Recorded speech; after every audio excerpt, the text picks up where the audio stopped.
All right, Summer League is officially over and has been for a handful of days now, almost a full week. But that doesn't mean we can't talk about it still. And today we are going to be discussing with Tyler Rucker from No Ceilings about some prospects and how they look during Summer League and how much that matters, what he noticed, and try and pick his brain a little bit to draw some conclusions on some of these prospects. We've gotten some of them, we've gotten 2 games to see them. Some of them we've gotten longer looks at. Probably also talk about some returning players, not just all rookies, and just talk about what stood out during Summer League. So we're going to get into that here in a minute with Tyler. Before I bring him in, just a housekeeping thing. I'm not going to have any episodes out next week. I will be traveling, so didn't prep any episodes. So not going to try and slap something together just to have something come out every day. Just going to take a break.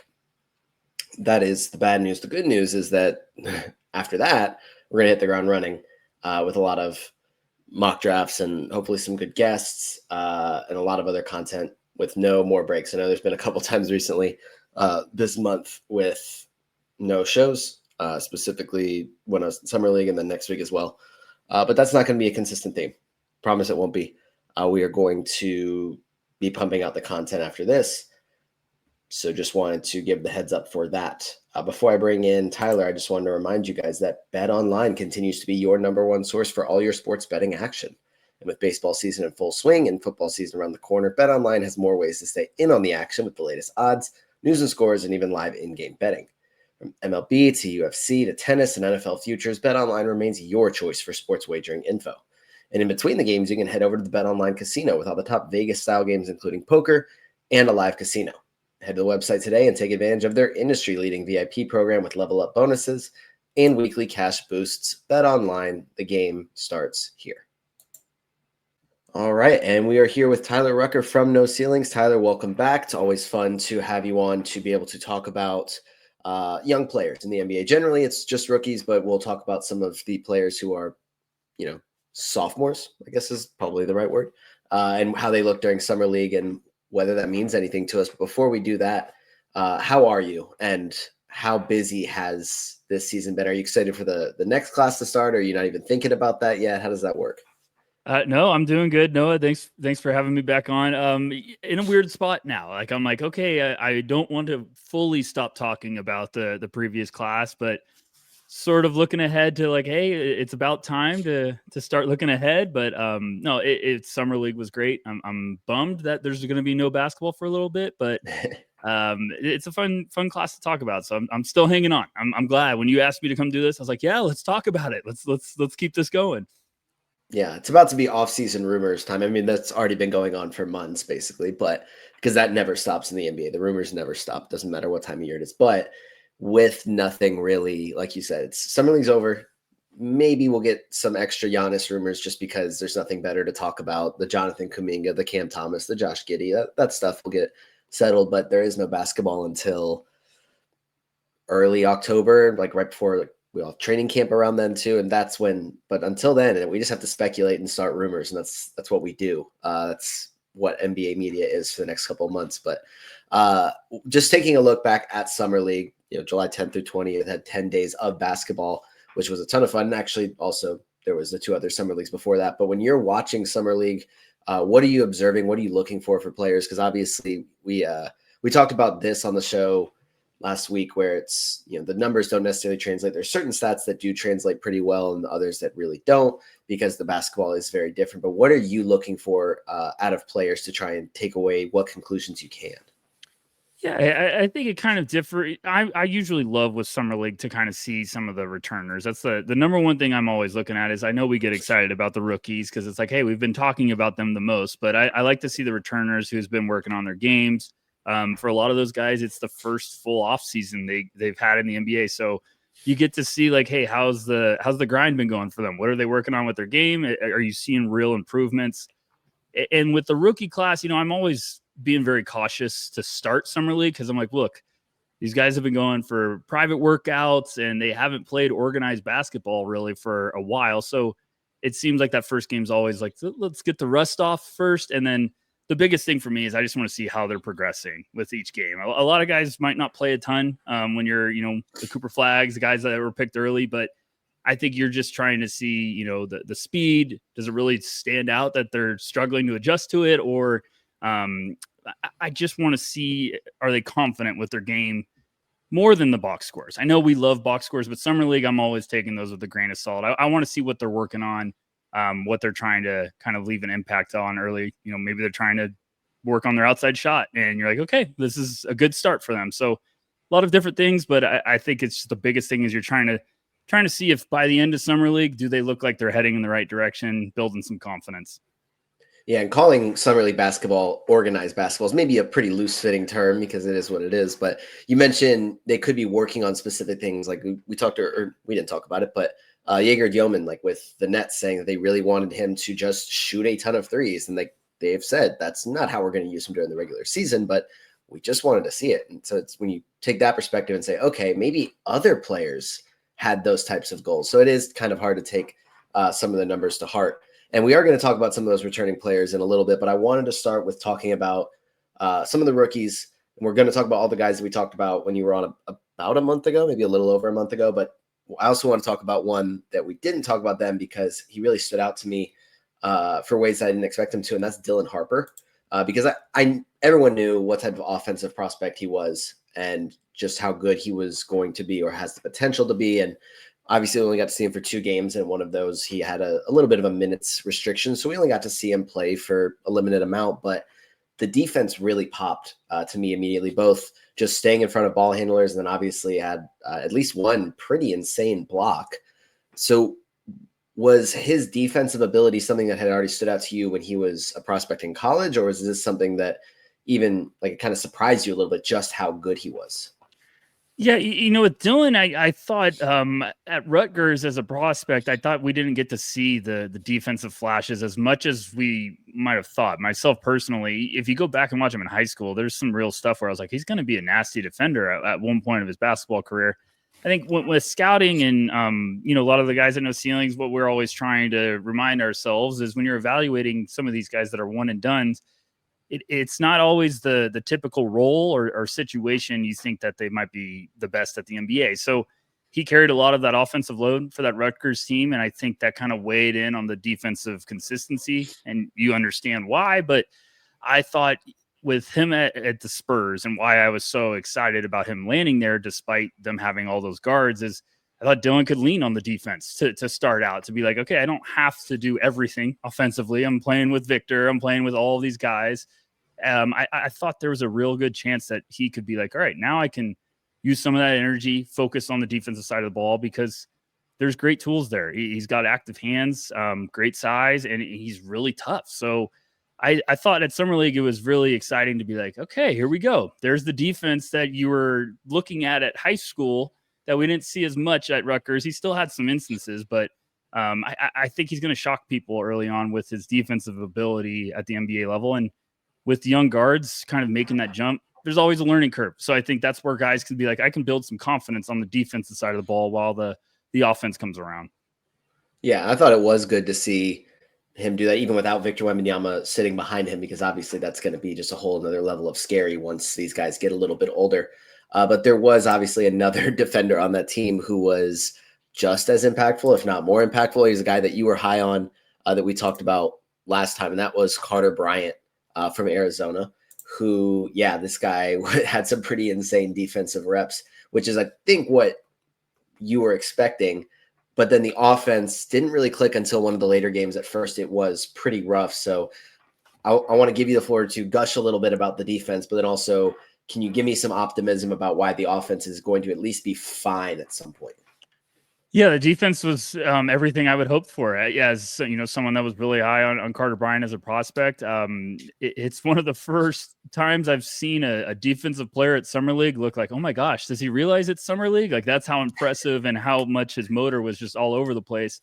It got to a point where he struggled with the offense after a couple of games, but I'm watching him defensively. I was like, they're going to have to find a way to play him, even as a rookie, because of the defense, the lunatic mentality on that side. And it's just some special stuff where it's reading off the ball and making adjustments on the fly. I thought defensively, the game was slow for him, which was like a really promising development. The offense, I actually came away a little encouraged with after that last final game, because it looked like he was trying to rush the shot a little bit in the first couple of games. Like he was so jacked up on defense that I was like, okay, calm down a little bit on offense now. And I thought the last game offensively, it looked like the shot was much like someone said, hey, just turn it down a little bit with the speed. And it looked more composed. The fundamentals were better. That's someone where we kind of talked in the beginning, like, you like to see that he's at least trying to shoot with confidence. He had a couple tough games, and you like to see that, like, hey, the next game he was ready to shoot right away. He didn't be like, oh, I'm struggling with this, I might need to pass it right away. I thought ending summer league for him with one of those good shooting performances from outside, and he had a couple great instances with like making moves off the dribble, getting some shots up. I think that's what you want to see, and that's why Carter's going to be one of those pieces you just got to be patient with. But the upside's really, really fun. Yeah, and I think he said after one of the game, I think it was the game against Dallas, and he was asked about his shot or not making shots, and he was not concerned at all, which is probably the answer you'd expect from most players, that if they're asked like, oh, you're not hitting shots, like, I don't care, they'll fall eventually. Like that's, I've actually been shooting a basketball since I was 3 years old. Like I know that the shots are going to fall. So, and then obviously having Dylan Harper and Carter Bryant added in to the guys they already have, it gives them freedom to be aggressive on the defensive end, because you're always going to have this 7'5" shot blocking monster behind you. So if you do make a mistake, generally he can clean it up. So yeah, the Spurs are going to be scary in a couple of years. I want to talk about a couple of the guys that you were, I won't say low on, but maybe lower on than consensus, and ask what you thought about how they looked during Summer League, with the first one being Colin Murray-Boyles, who I was hoping was going to be able to shoot a little bit better, and that didn't really happen. But I still thought that the defense was pretty good. What were your overall thoughts on what you saw out of Colin Murray-Boyles?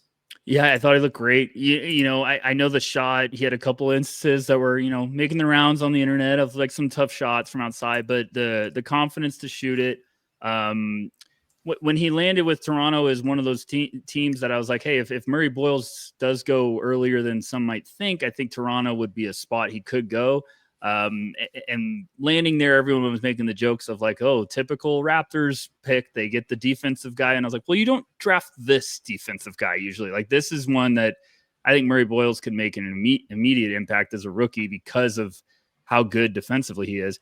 He had a couple instances at Summer League where you just see the whole sequence on the defense side of the ball, and you're like, oh my goodness, look at what he's doing. So I think you saw he was as advertised. He made some good plays as a playmaker.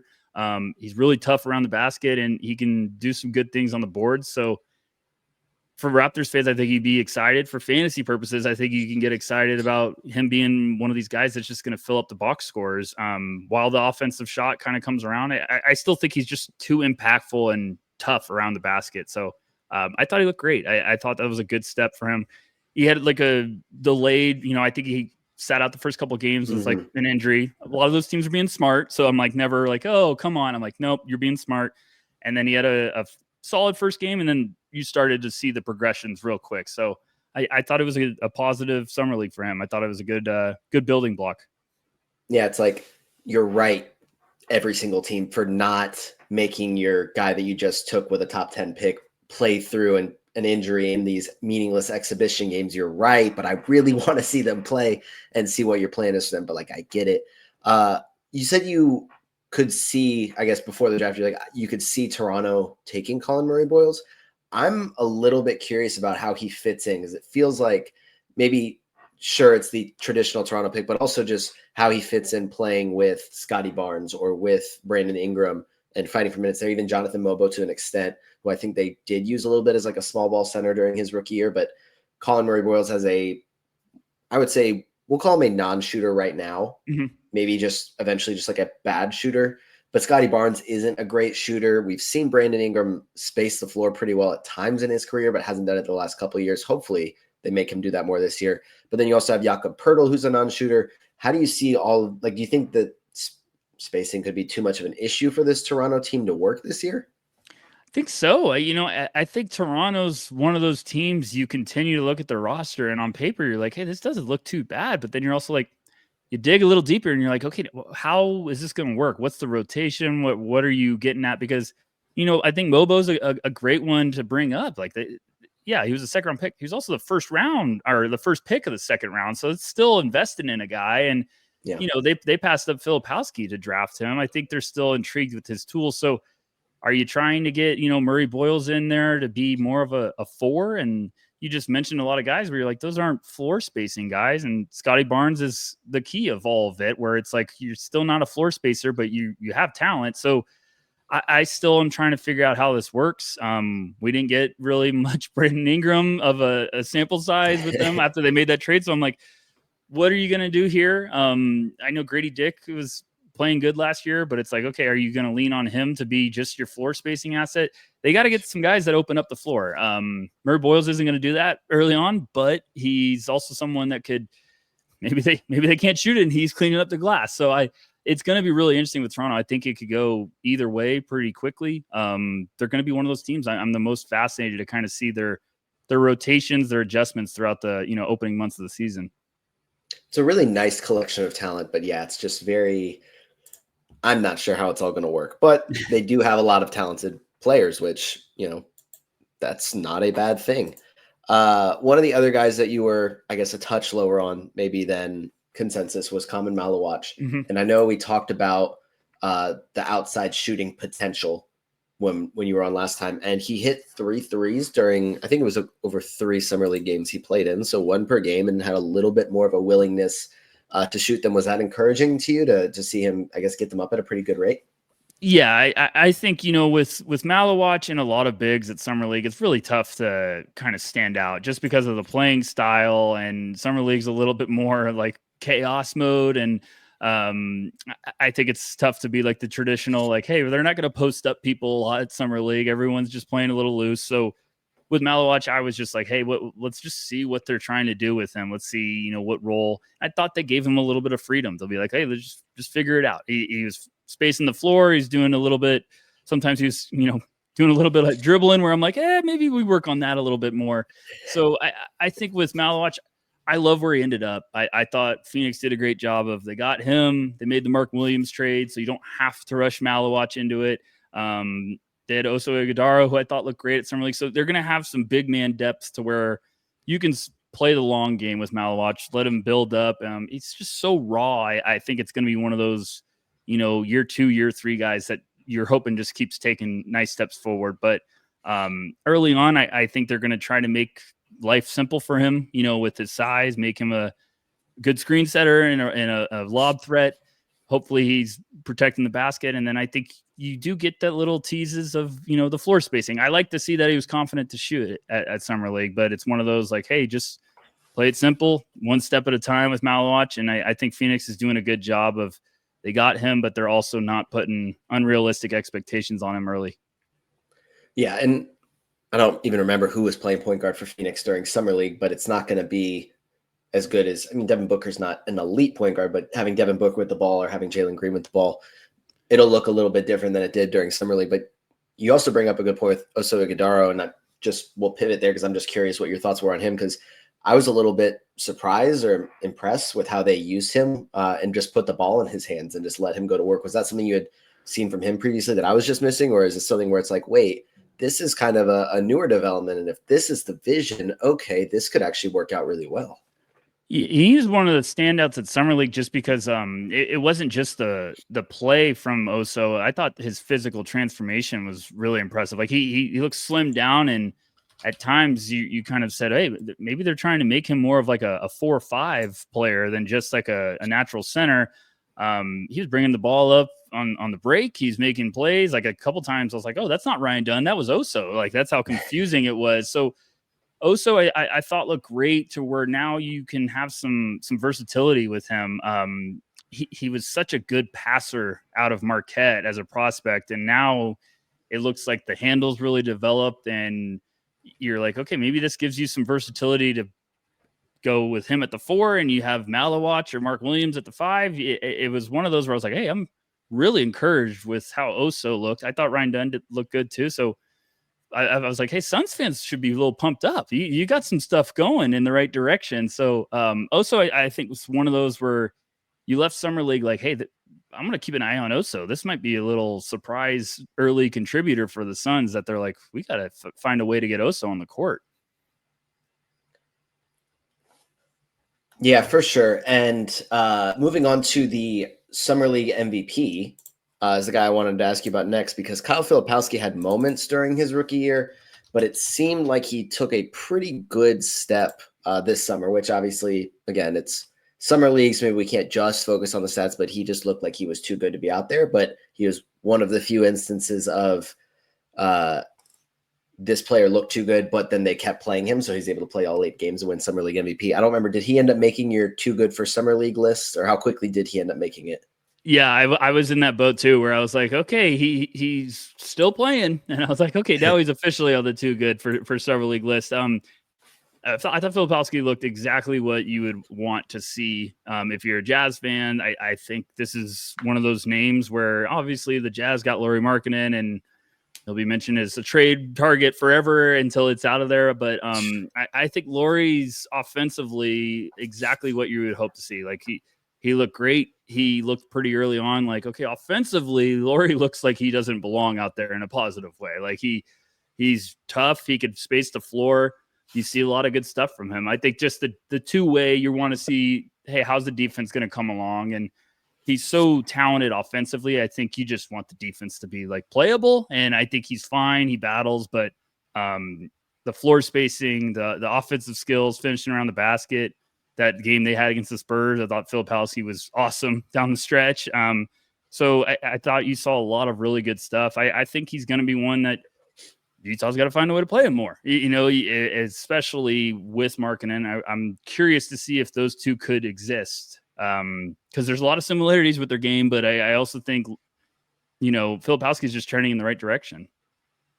There was at least 1 or 2 threes that I thought, yeah, that actually looks a lot like Lauri Markkanen, where I think he may have caught it, faced up a little bit, hit a jab step, and then just shot it. And I was like, wait a minute, that looks a lot like Lauri Markkanen. That's actually pretty scary to see him do that. You mentioned seeing those two play together, because I guess the Jazz have said that they're not going to tank this year, which then they followed that up by trading every veteran except Lauri Markkanen. And we can assume that if they're able to improve his trade value, that they might actually move him this time. But that the overall goal seems to be, okay, now they're transitioning towards actually trying to win, but with their young guys, which means they're probably going to end up back in the lottery. But what do we see as Kyle Filipowski's role looking like this year? Like, do we see, because they got rid of John Collins now, so he's not in the picture anymore. Do we see Filipowski potentially seeing some minutes as the backup 4 that maybe can play next to Walker Kessler, or as the backup 5 that can play next to Markkanen? Like, what type of lineups could you see working there in Utah? Yeah, I think, it's going to be a fun year for Utah, because I think now you have a clear direction to be like, we're playing young guys as much as we can, and let's get them some reps, kind of like what the Wizards have done in last year, and they had all those draft picks, and you finally are like, we're playing them. We'll find out what they're going to be moving forward. But with Utah, it's a different story, because you got Lauri Markkanen in the mix. You got Walker Kessler, who's a great defensive big. So I think with, Filipowski, you have a nice asset where you could be like, okay, one comes out, we just slide Filipowski in. And I'll be interested to see if, Filipowski and Markkanen could work together. I think it could. I don't know why, like, hey, 2 jumbo size, very skilled floor spacers, like, could you play them together? Absolutely. But I think it's just one of those, like, hey, you have a nice asset where Markkanen gets in foul trouble, let's just slide Filipowski in. You can kind of keep things going with like the same idea of how to run stuff. And then maybe you can sprinkle in the 2 of them together with Markkanen and Filipowski of kind of opening up the floor and giving you some versatility. So it's going to be fun to kind of see, what he could do, because now with some of those pieces gone, he should have more minutes easily. It's just going to be like, hey, well, now what can you do with that? I don't know if they're ever going to bench one of, Markkanen or Walker Kessler, but if one of those guys somehow is on the move around the deadline, maybe then it's just a tip of the hat to Filipowski and how they feel about him. Yeah, because you also have Taylor Hendricks back in the mix too, Right. and that's totally fine. I like Taylor Hendricks minutes, but then you also have Yusuf Nurkic there now, and I don't like Yusuf Nurkic minutes. That would make me upset if Kyle Filipowski was getting his minutes limited because of Nurkic. Just wouldn't love that. Another young center who didn't play quite as much, only played 2 games in summer league, and one was pretty quiet, and then one was obviously much better, broke the summer league record for blocks in a game. That was Alex Sar. What was your overall, I guess, thoughts on how he played? Because the first game was just a little bit rough, and then the second one was, pretty dominant, at least on the defensive end. Yeah, with Sar, it was kind of a shock when the rosters were kind of leaking out, and then you're like, oh, Sar is playing Summer League. So I thought, hey, this could be a quick showing. And, going into it, I was like, I'm not expecting Sar to dominate. This is just another player where I was like, this isn't the type of player that dominates at Summer League. So the bigs just don't do this, and someone like Sar doesn't. And then he had that first game, and I was like, everyone just relax. It's okay. Like, that Wizards roster was stacked. So I was like, well, someone's not going to put up numbers. And then his second game, you saw the defensive flashes. You saw why he was such a big prospect and why he went so early in the draft. So I thought it was great that he had that game, and the Wizards were like, okay, we're done. Like, that's all we need to see. And he's going to be one that I think is a big name to watch for this year, because I want to just see how everything's, progressing. I want to see what he can do on the offensive side of the ball consistently. The shot blocking is always special. I'm never worried about him as a defender, but I think you're trying to see moving forward, like, is Sar going to be someone that you could play at the 5 comfortably because he is a little thin, or do you need to try to kind of also have him still in that tweener role? But I think he's going to be really exciting to see where the development's coming offensively. Not just as like a floor spacer, but I think you just want to see some more, skills around the basket and whatnot. I know the coaching staff's very excited about him, so I'm like, okay, I'm going to be pumped to see what Sar can do in year 2. Yeah, that was, I guess, something that I'm still trying to figure out is, like, is he a 4 or is he a 5? Because, I mean, pre-draft, it seemed like he wanted to be a 4, and I don't remember which was rumors versus actual kind of legitimate reports, but it was like he wasn't working out for the Hawks because he didn't want to play center, and then he gets drafted to Washington, who has Jonas Valanciunas, and it's like, okay, it's because he wants to play power forward. And then pretty quickly is just playing center. They trade Valanciunas, and now it's like, okay, maybe he is just going to play center from now on, which I think getting reps at center, even if he wants to be a power forward long-term, like, that's fine. Like, those things, like, will be good for his development. And I guess playing with these young guys in summer league, just getting reps with them, a good thing. Maybe continue to develop chemistry. That's what they did all of last year, was just prioritize having all of their young guys play basketball together. So if you were in charge of Washington and I guess trying to, develop how this rotation is going to look, would you have Alex Sar as more of a center or as more of a power forward, which obviously things could change. Like, if they luck out in the draft next year and they're able to add a guy like a Cam Boozer to play power forward, then yeah, you're probably you're fine at center. Or maybe it's the other way around. They changes in the future. But as of now, how would you play Sar?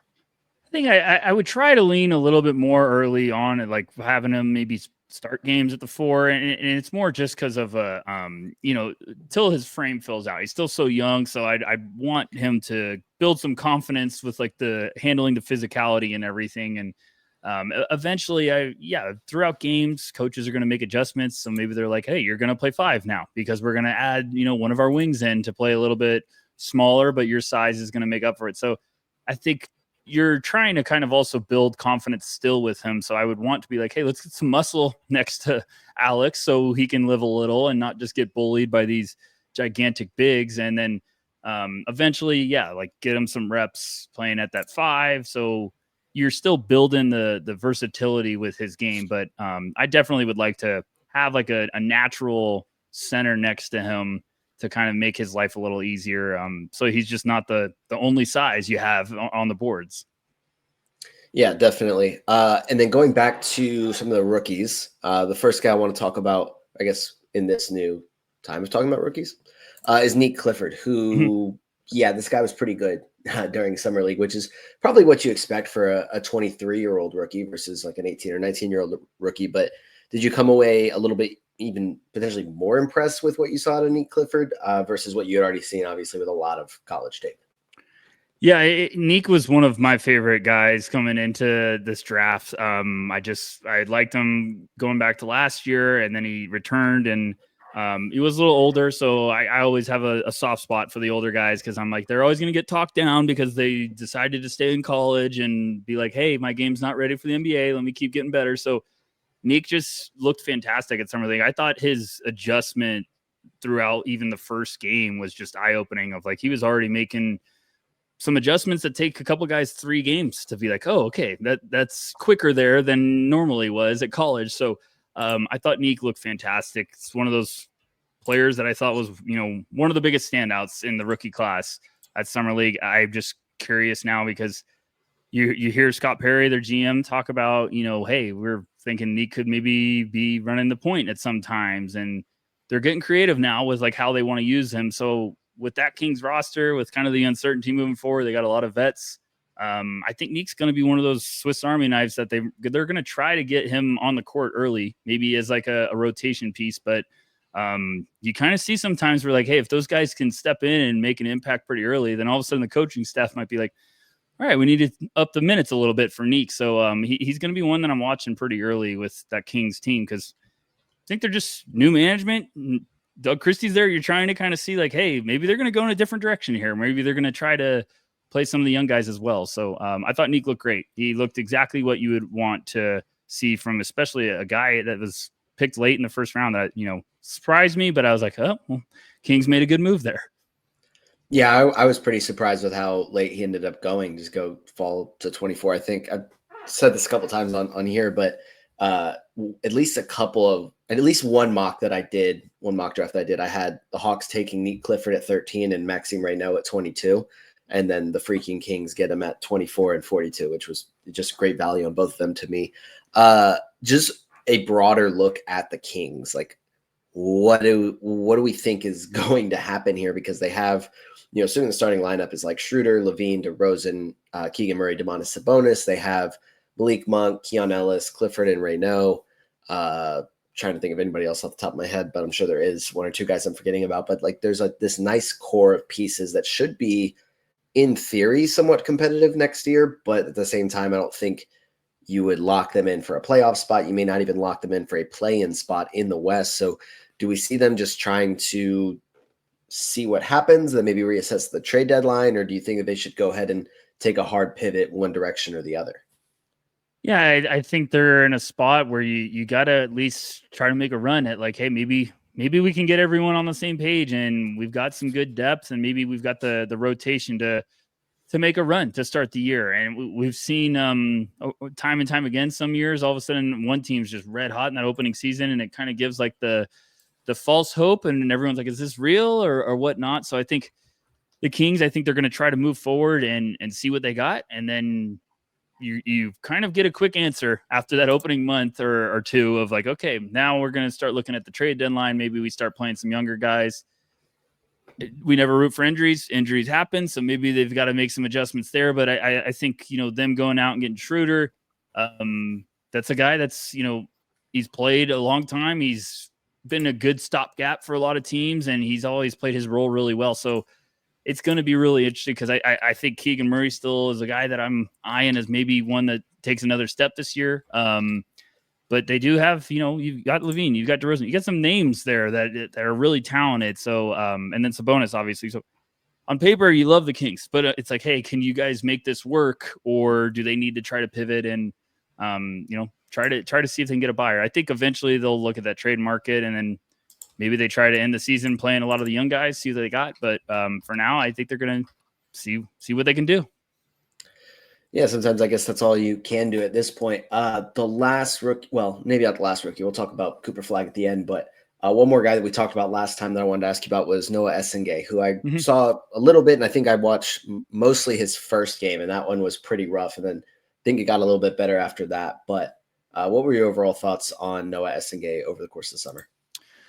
It was tough for Noah. He had that poster on Johnny Furphy that everyone wanted, or he got postered by Johnny Furphy that everyone wanted to talk about that picture. So everyone forgot that he had 20 points in that game, or 21 points. I thought Noah was what you would expect from long season overseas to one of the youngest guys in this class.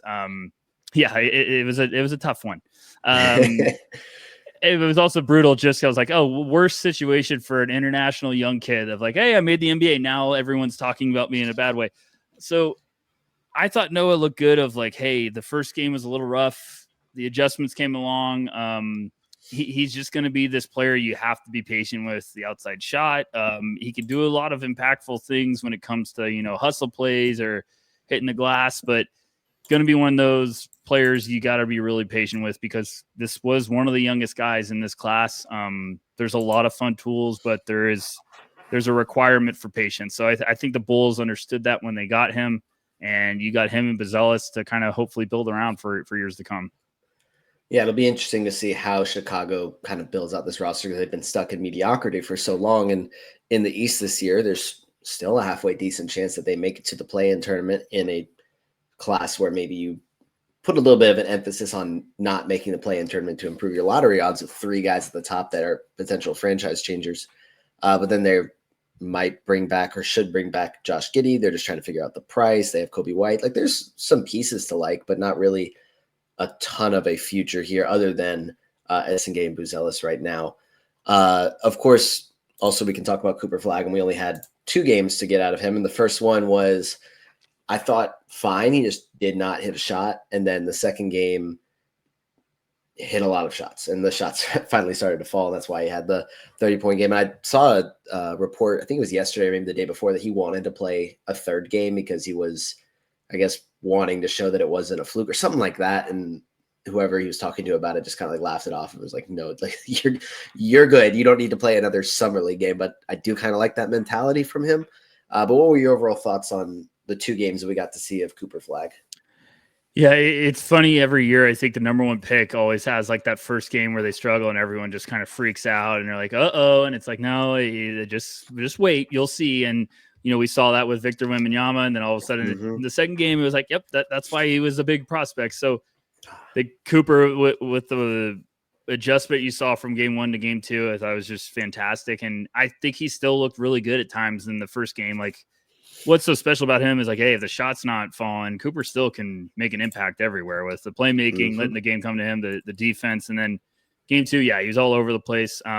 I'm not shocked about that report because that's what you heard about Cooper Flagg going back to before even his season at Duke. You heard about the competitive mentality and he's always motivated to keep grinding. So I think he looked great. And after that second game, I was like, you better not play him one more game. You better shut him down. So he's going to be one that, you just got to be patient with because of the shot. The shot has a little bit of mechanics that might need to be just kind of smoothed out. And the playmaking and the versatility he just has on both sides of the court is what makes him so special. So I think early on, you're going to see he kind of leans on that defensive ability and, the playmaking of just being a piece out there that can improve everyone's game. And then as the shot progresses, he's going to be really special. But I think there's going to be stretches this year where, Cooper is really shooting it from 3 this month. And then all of a sudden you're going to see some splits that are like, okay, he's struggling shooting it a little bit, but he's going to fill up the box scores. He's going to be what, everyone thinks he is. Like he's a number 1 pick consensus for a reason. And I think he's going to show that throughout the rookie year. Yeah, it's funny because of the hype around him. The expectation ends up being really high from just general consensus, but he is 18 years old. So he's going to struggle playing against, some of the best players in the entire world that are 30 years old. Sometimes he's just not going to be perfect, and that's okay. But the playmaking experiment, I guess, of putting the ball in his hands, and sometimes it was with Ryan Nembhard and he wasn't the primary ball handler, but then other times there was where Cooper Flagg was basically the point guard out there. And it'll probably be a little different in Dallas. He's passing to Anthony Davis or Klay Thompson. Like he'll probably get a few more assists. But I thought that his playmaking looked really good in both games, even though he only had 1 assist in the final game. What was your overall analysis of Cooper Flagg as a playmaker during his 2 summer league games? Yeah, I think the processing speed is like what you wanted to see, and he had a couple plays where you're just like, okay, it's there. He's already making these adjustments and finding those windows. So he's gonna have fun with playing with a lot of those vets because he's gonna find out like, oh, it's really easy to find Klay and get him some good shots. So I think that's the part of Cooper's game that always, it's not like it's disrespected or anything, but it's really impressive. Like you're always thinking this number 1 prospect, these guys are like, oh, they're going to average 20 a game and be like a bucket getting machine. It's like, well, Cooper's really good he's hit a couple shots, but now he knows the defense is going to cheat up on him and he can find these passing windows all the time. So I think that's something that I'm expecting as a rookie. He's probably going to try to lean on that, like, hey, let me create for teammates. Let me not just force the issue to try to score. He can score when he wants to, and he's in a groove, but I think he does a great job of letting the game come to him and kind of playing different speeds and making you guess as a defender. So even though he's young, I think you're already starting to see kind of him picking up like, okay, like I don't have to always do it when it comes to scoring. There's plenty of guys around me that are talented. So you saw that summer league. It was a good little mix of balance in each. Yeah, and one last thing before I let you go, rank real quick Cam Boozer, Darren Peterson, AJ DeBonce at this time. Just how would you rank them 1, 2, 3? It's $1 million question. I'm right now. I would go Darren 1. I'd go Cam Boozer 2 and AJ 3. And I love all three of them.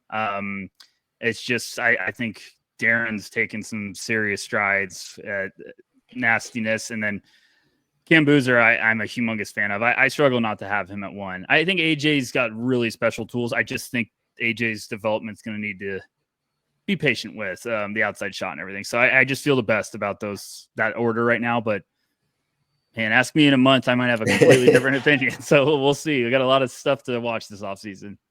Oh yeah, we'll have almost a full calendar year before anybody actually has to make those decisions. But it'll continue to flip flop consensus of how they are ranked 1, 2, 3. I agree with you. I like Darren Peterson right now. It's going to be hard for me because I feel like once I kind of develop my opinion and my bias, it's going to take a lot for me to bump him out, even though I need to probably be better about just analyzing instead of just saying, no, Darren Peterson. See, I've been saying this for 2 years or whatever. See, Darren Peterson is the best, but we'll see what happens over the next, I guess, 11 months until the 2026 NBA draft. I know you have a lot of work to do between now and then, a lot of content coming up. Obviously, where can we find your work, and what do you guys have coming up that we can be on the lookout for? Yeah, I'm at noceilingsnba.com. We were going to have, free pieces going year round about the upcoming class. Going to try to do some NBA stuff this year as well. Mainly focusing on young prospects and everything in the NBA. And then I'm on X at Tyler_Rucker. So yeah, it's off season time. So our team's kind of regrouping, but we're already starting to plan out, next year. So we'll have a bunch of good stuff coming up soon at noceilingsnba.com. We'll have some preview pieces. One of our guys, Maxwell Bombach, does a No Stone Unturned piece that everyone loves, that he talks about kind of some sleepers that you might not know of that you should keep an eye on, kind of some of the dark horses who can make some noise. So he started that. So, it's up on the site. I think he kind of does a different position each week. So go check that out. But I appreciate you having me on as always, Noah. It was a great time. Absolutely. Always is. We'll definitely have to have you back. Make sure you follow Tyler at Tyler_Rucker and No Ceilings at No Ceilings NBA on Twitter. But that's going to do it for this episode of the Young Man Squad Fantasy Basketball Podcast. And we will see you next time.